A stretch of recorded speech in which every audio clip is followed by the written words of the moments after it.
morning. I'm Carlton Sharp, pastor of Faith Christian Center Church, right here in Beaumont, Texas. And we're here on what's happening in our neighborhood. And today my special guest is Dr. Margot Gage. Welcome, Doc. Hello, welcome. Thank you for having me. Hey, tell us a little bit about yourself. Well, my name is Dr. Margot Gage, and I'm assistant professor at Lamar University, and I'm also the director of Young Americans Overseas. Hold up, Doc. You look a little young to be a professor. Don't let these looks fool you. I have gray hairs. I do. I mean, you still look like you're 17. No. Don't tell your age. No, I won't. I never do. Hey, so tell us a little bit about yourself. Again. Okay. What's your connections with the area? Okay.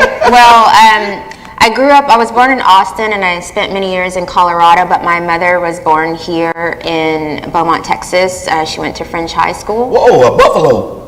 French buffalo. Okay, yeah.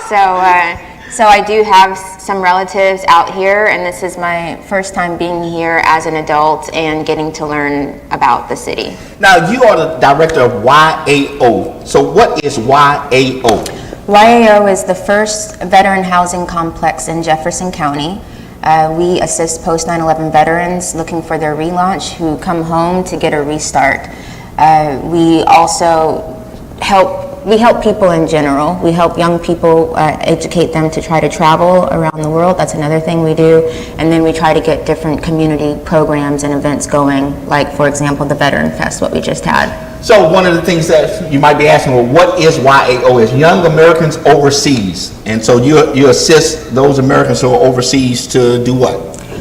We provide them with their own private room in a housing complex, and they have everything, all of their things taken care of, and we link them to different partners that we have in the community, such as the Military Veteran Peer Network, and that's a nationwide network of veterans who are trained to come together to help veterans in need. Good. Now, you mentioned earlier about the Veterans Fest that you had in August. I mean, tell us a little bit about that and how did that come about?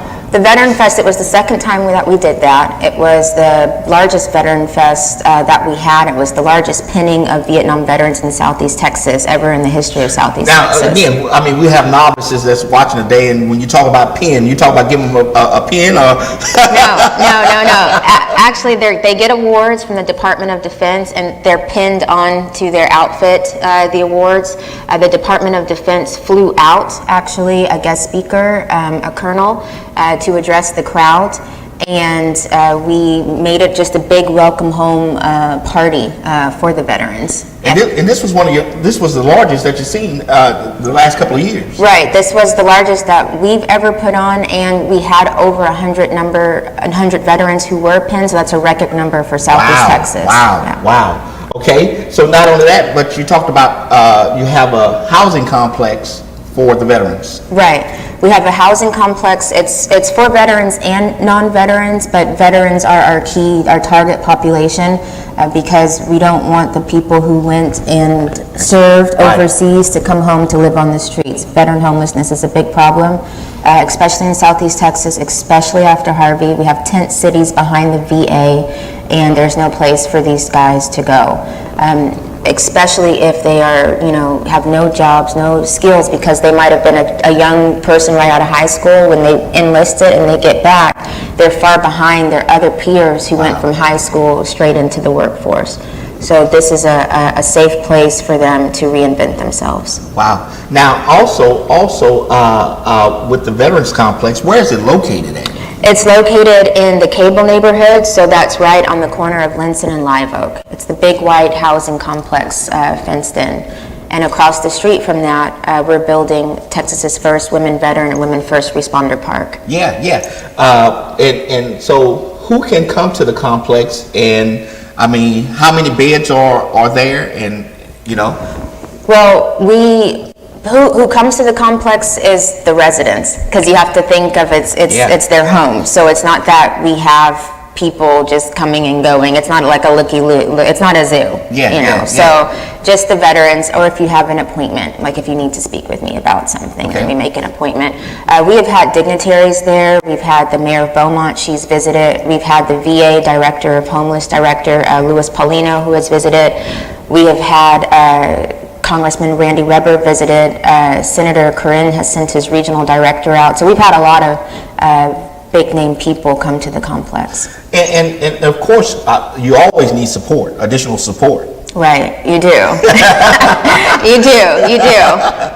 But we are not getting that from the VA as we had hoped by now, because we're 2 years into this, we would have been doing it, been receiving it.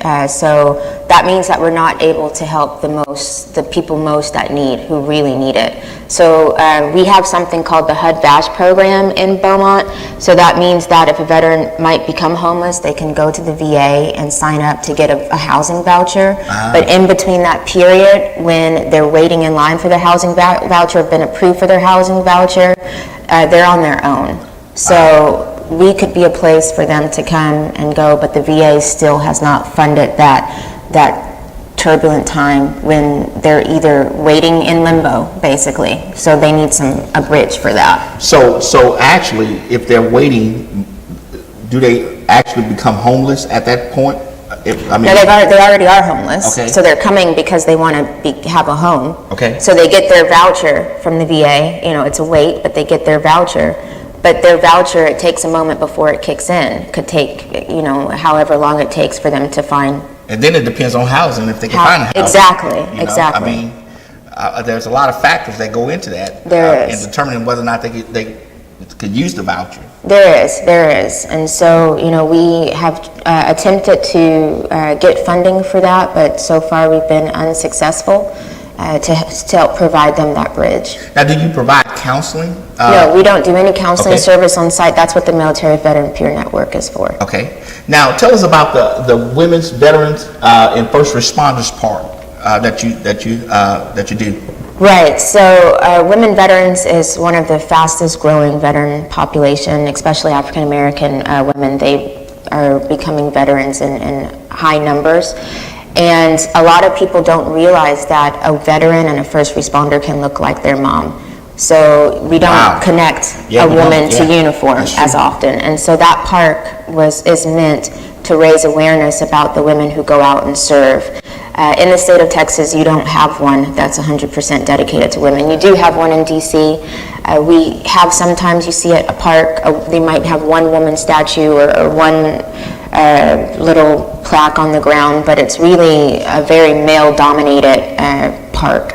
So we're trying to highlight some of the women who have done great things. We have already we have notable women because we have some of our own homegrown women like Zena Stevens, who's agreed to take part. When we had the groundbreaking, she was there. She passed through. You have Ann Huff, the first female fire chief of Beaumont. She's already agreed to take part. Out of state, we have Senator Tammy Duckworth. She's the first female to have a baby on the Congress floor. She's agreed to take part. And Brenda Bergman, she's the first woman to receive the White House Fellowship Award. She served at Ground Zero. She's also agreed to take part. Now, when you say take part, what do you mean by that? So have their name recognized in the park to help, to be a part of the park to show others that it's needed. So, for example, when we had the groundbreaking ceremony, all of the women came out. They made it into a beautiful day. Ann Huff had the fire trucks come out with the huge flag, American flag in the backdrop hanging from the fire trucks. That was really nice. The first female of Beaumont was there. The mayor of Beaumont was there. So it was a really beautiful day for women. So you just have to imagine that you have all of these women who want others to know that, hey, we're here too. Especially in the Marines, that's the last thing you think is that you have women Marines, but we do. And right here in Beaumont. That would be the last armed forces services that I would believe that women would go into. As a Marine. Right. So they're not just your cooks. Wow. They're out there saving lives right alongside the men. And so that's what this park, it's very unique to the state of Texas and also to our region. Is what this park aims to do. Now, veterans are very personal to you because, your family background. So tell us a little bit about that. Right. My father was an Air Force veteran. I have a number of aunts and uncles who were Vietnam veterans. And my aunt was recognized at the Veteran Fest. Actually, she did it via FaceTime because she lives far away. Technology. So she was there.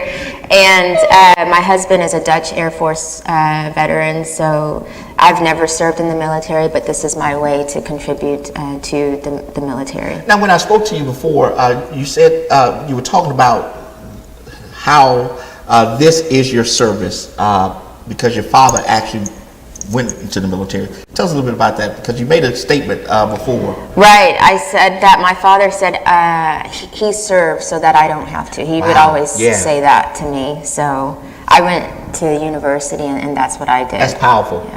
Yeah. And we have so many veterans out there today who may be watching today. They actually serve so that we don't have to serve, you know?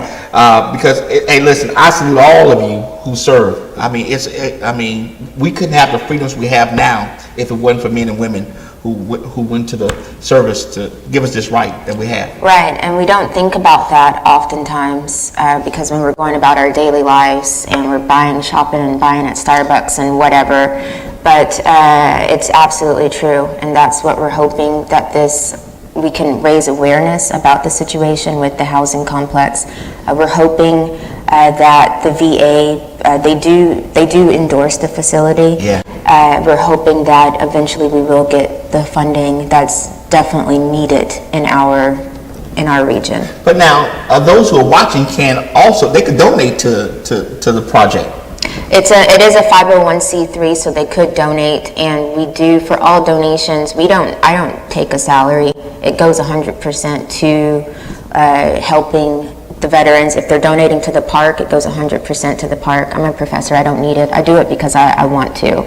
So, for example, with the Veteran Fest, we raise funds, and all that money is going to build the fence 100%. Wow. I do it volunteer. And listen, so you can go online right now to YoungAmericans.overseas.org. I think the website is right there on your screen, and there's a donate button there, and you can just click that donate button, follow the simple instructions, and you can donate into this organization, the Young Americans Overseas Project, to help our local veterans in time of need.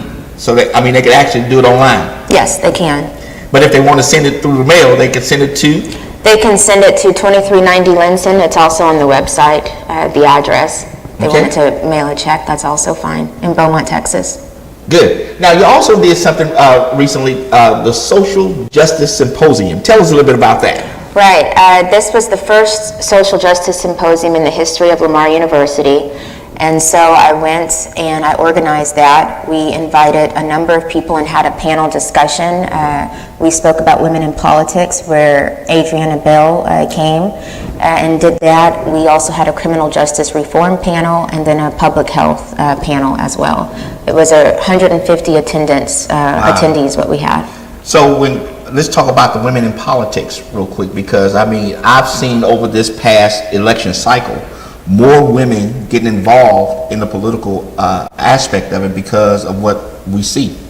Right, exactly, we have. And actually, I've done research on women in politics, and what we see is that women are more likely to work across party lines. When you have more women in politics, you see better population health.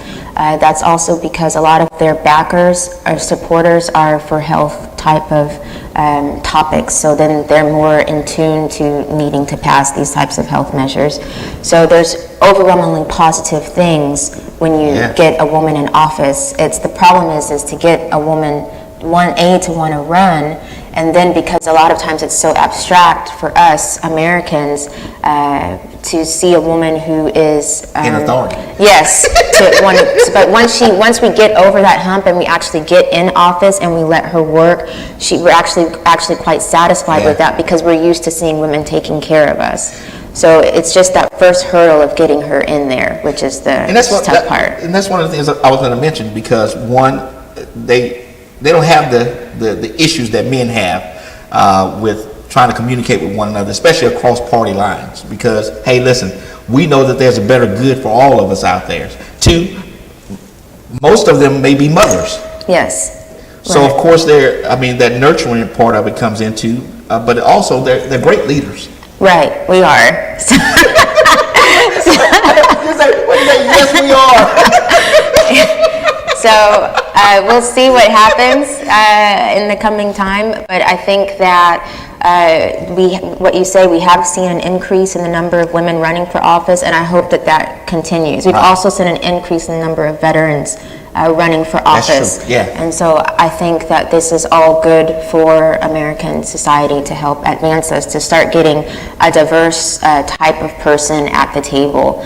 Because when you're making decisions about, all of America, you want it to reflect all of us. That's the truth. And listen, let me just throw a pin in here. If you haven't voted, go and vote, because your vote matters. It's so important that you get out and vote. I am pushing folk to go and vote because it's so important. I mean, because some people sit back and think that, well, it really doesn't matter who gets in office because they're all crooked. Yeah, it does matter that your voice is heard, and it's not just about go vote for the president.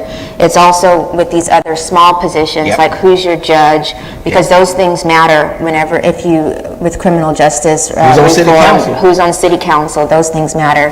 And we're not here to say who you go vote for, but that you go vote. Because a lot of people not too long ago they died to be able to vote, right? So it does matter. Yes. Now, also, you did a public health aspect of this symposium. Tell us about that. Right. Yale University did a study about the air quality in Beaumont. Uh-oh. Yeah. It's a pilot study. But what they found was that the air quality is not, it needs to be worked on. Whoa. But it's a pilot study, so we need to look at, we need to, go take a better look at the results. But they also did find a higher rate of COPD in Beaumont. So Lamar is going to take a better look to see what's going on together with Yale with the air quality here. So how long did they, how much time did they put in for this study? They put in 5 days. They measured the air quality for 5 days, and in that 5-day time, there's a monitor down in the fence line communities, and a lot of times that monitor wasn't working. It's supposed to be working, and it wasn't working. So we need to investigate, why is this monitor not working? That's so close to the fence line community. Now, when you say fence line community, so that's the Charlton Pollard, so right outside of the refineries. Yes. Yeah. And I'm sure that's part of the air quality issues because, of all of our refineries in this area. Probably so. A lot of industry here. Yes. So it's a very touchy subject because the industry is a big economic driver in our community, so that keeps money here, but then you also have the environment to think of. So we have to find that balance and an objective look to just see what the results and the numbers show. Okay, so that was the women in politics, the public health, air quality, and the third thing was what? The criminal justice reform. Criminal justice system. Talk to us about that. Well, we had different professors come in and speak about the need for criminal justice reform. The fact that a lot of things are unfair of how things are being handled. So again, that goes back with voting. So if you want reform, you need to vote for those officials and judges who are open to reforms. A lot of our sentencing in America is outdated. Yeah. We are one of the number one, we put people in prison, like we have not the biggest population on the earth, but we put the largest amount of people in prison, typically people of color. So we need to go back and reevaluate our prison guidelines because it's from the ancient era, which isn't relevant for today whatsoever, especially with, for example, I don't know how far you want me to go with that, but what's considered Schedule 1 and not. We have, for example, marijuana, which is in the same classification as drugs as crack, cocaine, and heroin, where you have marijuana, which in different states like Colorado, California, it's legal, but you have people in prison serving 20 plus years for marijuana charges. So this is just disproportionate. So there comes a time when we need reform. Well, prison has become big business. It is a big business, yes. That's when you really look at it. For an inmate to be in prison, there's a dollar amount associated with that person. Right, when you think that a can of tuna, if you want to buy a can of tuna in prison, costs $6. Wow. I mean, come on. And these guys are working for maybe like 1 cent an hour. There's a huge disbalance. And we have the documentary. $6 for tuna? For tuna, yeah. The documentary by... Yeah. Yeah, I don't even know what kind of tuna that is. I doubt it's organic. Yeah. But the very great, interesting documentary is Ava DuVernay's 13th, which can give you an idea of how our prison system has changed, especially since she did it from when the 13th Amendment chronicling from then till now. Yeah. But you can especially see with the war on drugs, which was a failure, war on drugs. We should actually have a war on reform is what we need. We have people like Richard Branson, the Virgin Airline guys. Yeah. He's a real big proponent on that. So we're starting to get big names, start to see the human rights as the global human rights has put a warning on the U.S. of how we are treating our own citizens. So that's the outside looking in about what's going on. What we are seeing is also medical benefits for marijuana. It helps with Alzheimer's. It helps with for AIDS patients. It helps with cancer patients. So you're seeing a number of things because actually we have something called the endocannabinoid system, which is naturally in our body, endocannabinoids. That's why it works for us. So how can you outlaw something in such a harsh penalty of why? And if you look at the history of why it was outlawed, alcohol prohibition stopped, they needed something new. As a man called Henry Allenser took a special, he went specially after the marijuana users because why? Mexicans were bringing it in, and it was an immigration problem, and they were bringing that in, and so that's why they wanted to stop. But when you look at even our Constitution, it was grown on what plant? Do you know? No. The hemp plant. It was from presidents grew hemp. I was going to say, I did smoke a little bit of it, but but seriously, presidents grew hemp. It was a big cash crop producer, hemp. But it was textiles big, and we used it as paper back then. Wow. So we had this entire shift across America, so it's time for that to be over. Now, I think you did a symposium on this, right? On this topic, or you had something that I've seen it on the news. I teach a class. Yeah, you teach. Okay, we're not gonna go into all the details today on this show, but you do teach a class on it. I teach a class on it, yes. Okay. And a lot of people don't know. Louisiana State University has a grow center. The University of Mississippi has a grow center and has had for many, many years. They were the only ones to be allowed to grow it. I think they started back in the 80s. Louisiana just got theirs. We have a grow center out in Texas, so even here we have it. Yes. So when you have these grow centers and the universities do it, how can you then say to these people behind bars for all these years that that's okay and nobody's doing anything about it?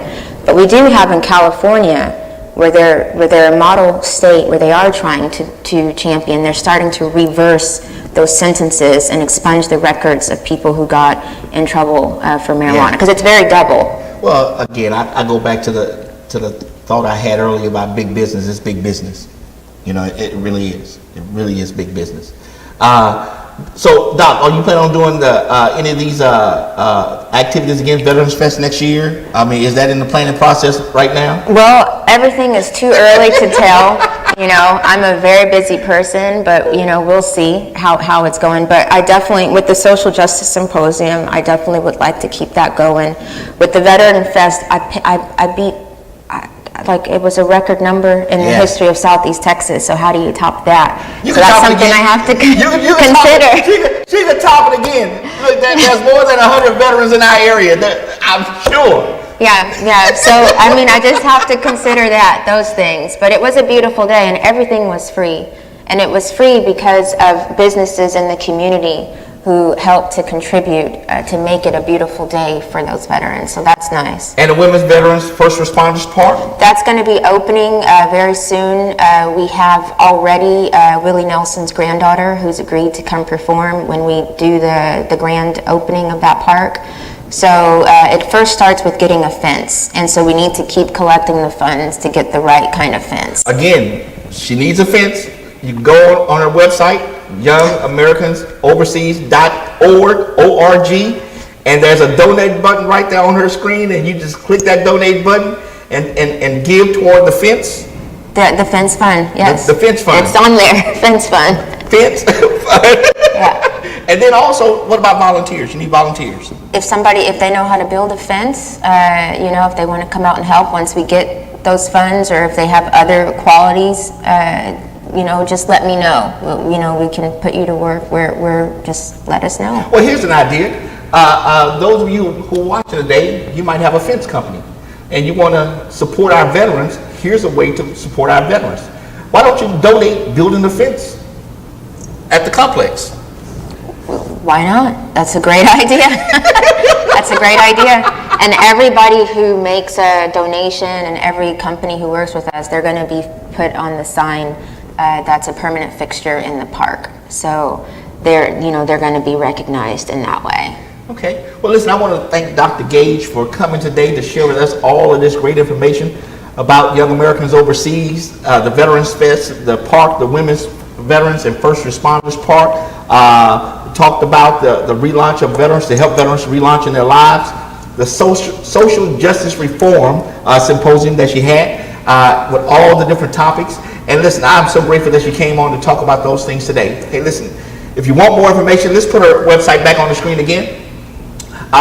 There's the website again that you can go to, YoungAmericans.Overseas.org. Here is her, what else you have? Her telephone number. Here's the telephone number that you're going to have to call her. And there it is right there. Look, it just popped up. Give her a call if you want to volunteer, if you want to donate to the Young Americans Overseas mission and the veterans here in our area. There's the website again. Thank you for joining us today. I want to thank Dr. Gage again, and thank you for joining us on What's Happening in Our Neighborhood. And we will see you next time on our broadcast.